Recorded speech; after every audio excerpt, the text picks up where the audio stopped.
सत्यहिंदी.com। सत्य हिंदी की खबरें शुरू करें उससे पहले आपको ये बता दें, जैसा कि आपको पता भी होगा कि सत्य हिंदी का ऐप आ चुका है और उसको डाउनलोड करने के लिए आपको इस वीडियो के डिस्क्रिप्शन में जाना होगा। इस ऐप को आप गूगल प्ले स्टोर से भी डाउनलोड कर सकते हैं। और अब नजर डाल लेते हैं अब तक की सुर्खियों पर। उत्तर प्रदेश विधानसभा चुनाव के लिए गुरुवार को छठे चरण में 57 सीटों पर वोट डाले जा रहे हैं। इनमें 11 सीटें आरक्षित हैं। 3 बजे तक 46.70% मतदान हो चुका है। इस चरण में 10 जिलों में मतदान हो रहा है। इन जिलों के नाम हैं गोरखपुर, अंबेडकर नगर, बलिया, बलरामपुर, बस्ती, देवरिया, कुशीनगर, महाराजगंज, संत कबीर नगर और सिद्धार्थ नगर। मतदान का आंकड़ा देखें तो इन जिलों में 3 बजे तक सबसे अधिक वोट अंबेडकर नगर में पड़े हैं।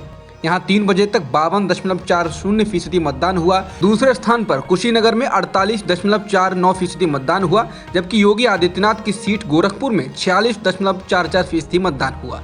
बता दें, बीजेपी को 2017 के विधानसभा चुनाव में इन 57 में से 46 सीटों पर जीत हासिल हुई थी। पश्चिम बंगाल की मुख्यमंत्री ममता बनर्जी जब बुधवार शाम को वाराणसी पहुंची तो हिंदू युवा वाहिनी के नेताओं ने उन्हें काले झंडे दिखाए और जय श्री राम के नारे भी लगाए, लेकिन ममता ने इसका शांतिपूर्वक जवाब दिया। ममता बनर्जी दशाश्वमेध घाट की सीढ़ियों पर बैठ गईं और वहां से उन्होंने गंगा आरती को देखा। वह गंगा आरती में भाग लेने पहुंची थी। ममता बनर्जी समाजवादी पार्टी के समर्थन में प्रचार के लिए उत्तर प्रदेश आई हैं। ममता ने जय श्री राम के नारों का जवाब जय हिंद और जय यूपी के नारों से दिया। ममता ने गुरुवार को एक चुनावी जनसभा में कहा कि उन पर कई बार हमला किया जा चुका है, लेकिन वो कभी झुकी नहीं हैं और एक फाइटर हैं। ममता ने कहा कि वाराणसी में बीजेपी कार्यकर्ताओं के द्वारा उन पर हमला करना ये बताता है कि बीजेपी चुनाव हार रही है। बता दें कि वाराणसी प्रधानमंत्री मोदी का चुनाव क्षेत्र है और यहाँ 7वें चरण में 7 मार्च को वोटिंग होनी है। रूस और यूक्रेन के बीच चल रही जंग का मसला भारत में सुप्रीम कोर्ट तक पहुंच गया। इस मामले में सुनवाई के दौरान गुरुवार को सीजेआई एनवी रमना ने एक दिलचस्प टिप्पणी की। रमना ने कहा कि उन्होंने सोशल मीडिया पर कुछ वीडियो देखे जिनमें यह कहा गया है कि सीजेआई क्या कर रहे हैं। रमना ने कहा, क्या वे रूस के राष्ट्रपति को युद्ध रोकने का निर्देश दे सकते हैं? सीजेआई ने यह टिप्पणी एक याचिका पर सुनवाई के दौरान की। इस याचिका में यूक्रेन के बॉर्डर पर फंसे 200 भारतीय छात्रों को वहां से निकालने की मांग की गई थी। याचिका दायर करने वाले वकील ने justice Ramana, justice AS Bopanna और जस्टिस हिमा कोहली की बेंच को बताया कि भारत सरकार की फ्लाइट पोलैंड और हंगरी से संचालित की जा रही हैं और रोमानिया से नहीं। उन्होंने कहा कि बड़ी संख्या में भारतीय छात्र, जिनमें लड़कियां भी शामिल हैं, वहां पर फंसे हुए हैं और उन्हें किसी तरह की कोई सुविधा नहीं मिल रही है। इस पर बेंच ने कहा कि उन्हें वहां फंसे भारतीयों से पूरी सहानुभूति है, लेकिन अदालत इसमें क्या कर सकती है?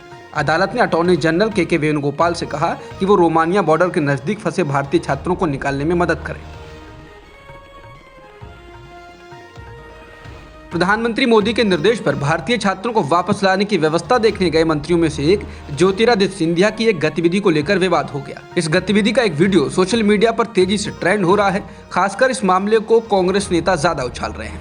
जो वीडियो सोशल मीडिया पर चल रहा है उसमें रोमानियन मेयर और सिंधिया में बहस होते हुए देखी जा सकती है। भारतीय छात्रों के सामने सिंधिया बता रहे हैं कि मोदी सरकार ने उनके लिए क्या क्या व्यवस्था की। इस पर रोमानियन मेयर कहते हैं कि आप उन चीज़ों का श्रेय नहीं लें जो आपने नहीं की हैं। सिंधिया उनसे कहते हैं कि मुझे तय करने दीजिए कि मुझे क्या बोलना है। इस पर मेयर सिंधिया से कहते हैं कि हम लोगों ने इन बच्चों को खाने पीने का इंतजाम किया था। बहरहाल सिंधिया फौरन वहां के मेयर के तेवर समझ जाते हैं और वो फिर छात्रों से मुखातिब होते हुए कहते हैं कि आप लोगों को एक। भारत सरकार ने यूक्रेन में भारतीय छात्रों को बंधक बनाने के रूस के दावों को खारिज किया। रूस ने कहा था कि यूक्रेन की सेना छात्रों को मानव ढाल की तरह इस्तेमाल कर रही है और उन्हें रूस के इलाकों तक पहुंचने से रोकने की हर संभव कोशिश कर रही है। हालांकि भारत के विदेश मंत्रालय की ओर से गुरुवार को जारी एक बयान में कहा गया कि उन्हें यूक्रेन में किसी भी भारतीय छात्र के बंधक बनाने जैसी स्थिति की कोई खबर नहीं है। फ्लाइट में पीएम मोदी के खिलाफ नारा लगाने पर गिरफ्तार किए जाने के मामले में तमिलनाडु सरकार को 2 लाख का मुआवजा पीड़ित लड़की को देना होगा। तमिलनाडु के राज्य मानवाधिकार आयोग ने राज्य सरकार को कनाडा में रहने वाली तमिल छात्रा लुई सोफिया के पिता को 2 लाख रुपए का मुआवजा देने का आदेश दिया है। सोफिया ने कथित तौर पर प्रधानमंत्री नरेंद्र मोदी सरकार के खिलाफ नारे लगाए थे। इसके बाद उन्हें गिरफ्तार कर लिया गया था। दरअसल नारेबाजी के दौरान ही फ्लाइट में तत्कालीन तमिलनाडु बीजेपी अध्यक्ष तमिलसाई सुंदरराजन के साथ सोफिया की तीखी बहस भी हुई थी।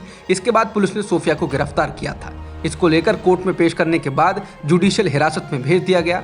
इसी को लेकर अब राज्य मानवाधिकार आयोग ने कहा है कि सोफिया की गिरफ्तारी उनके खिलाफ लगाए गए आरोपों के लिए बिल्कुल भी जरूरी नहीं थी और माना कि पुलिस ने सुप्रीम कोर्ट द्वारा तय प्रक्रिया का पालन किए बिना सोफिया को गिरफ्तार किया था।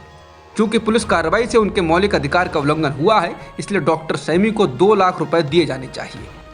इन पैसों की वसूली पुलिस अधिकारियों से राज्य सरकार करे।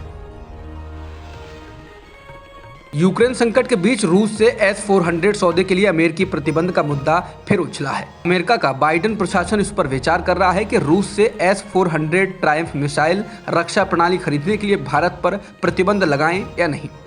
अमेरिकी राजनयिक डोनाल्ड लू ने बुधवार को ये बात कही।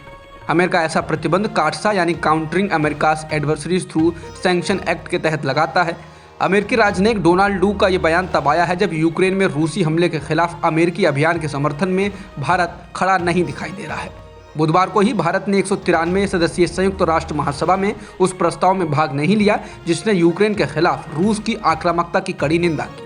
संयुक्त राष्ट्र की महासभा में इस निंदा प्रस्ताव के पक्ष में 141 वोट पड़े, जबकि 5 विरोध में पड़े और 35 देशों ने खुद को अलग कर दिया। भारत भी इन 35 देशों में शामिल था। भारत के इस रुख के लिए अमेरिका के रिपब्लिकन और डेमोक्रेट दोनों दलों के सांसदों ने भारत के साथ अमेरिकी संबंध पर चर्चा के दौरान आलोचना की। इसमें बार बार ये सवाल उठा कि क्या S-400 ट्रायम्फ मिसाइल रक्षा प्रणाली खरीदने के लिए भारत पर प्रतिबंध लगाया जाए।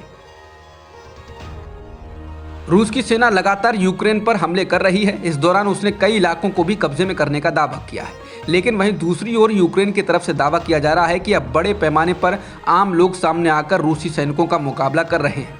यूक्रेन के विदेश मंत्री दिमित्रो कुलेबा ने एक तस्वीर को ट्वीट कर दावा किया है कि एक इलाके में बड़े पैमाने पर लोगों ने इकट्ठा होकर रूसी सैनिकों का रास्ता रोक दिया है।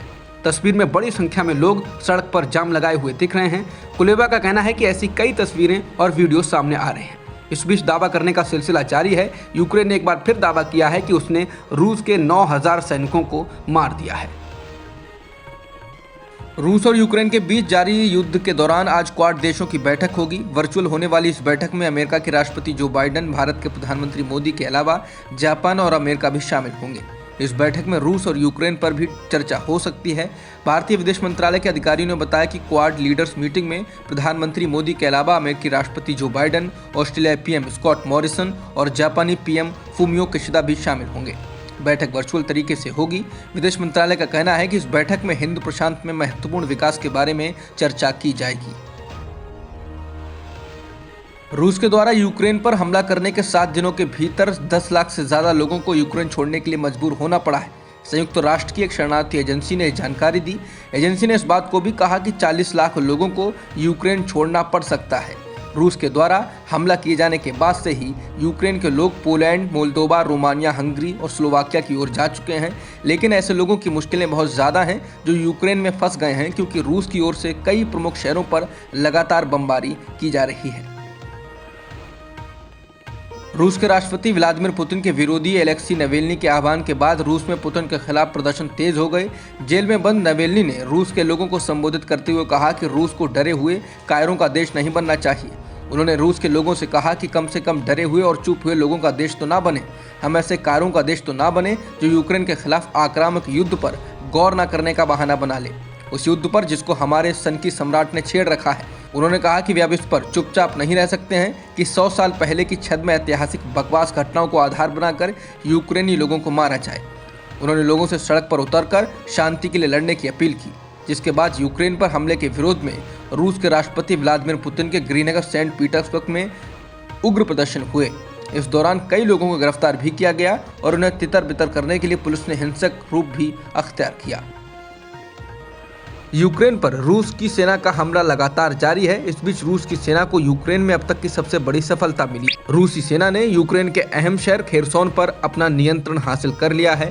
खेरसोन के मेयर इगोर कोलिखेव ने इसकी पुष्टि करते हुए कहा कि रूसी सेना शहर की काउंसिल की बिल्डिंग में घुसी है और उन्हें शहर के नागरिकों पर कर्फ्यू लगा दिया है।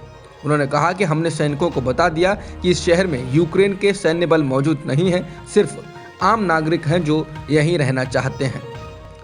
अब तक की खबरों में इतना ही। बाकी खबरों के लिए बने रहिए सत्यहिंदी.com के साथ। सत्य हिंदी का ऐप डाउनलोड करें गूगल प्ले स्टोर पर।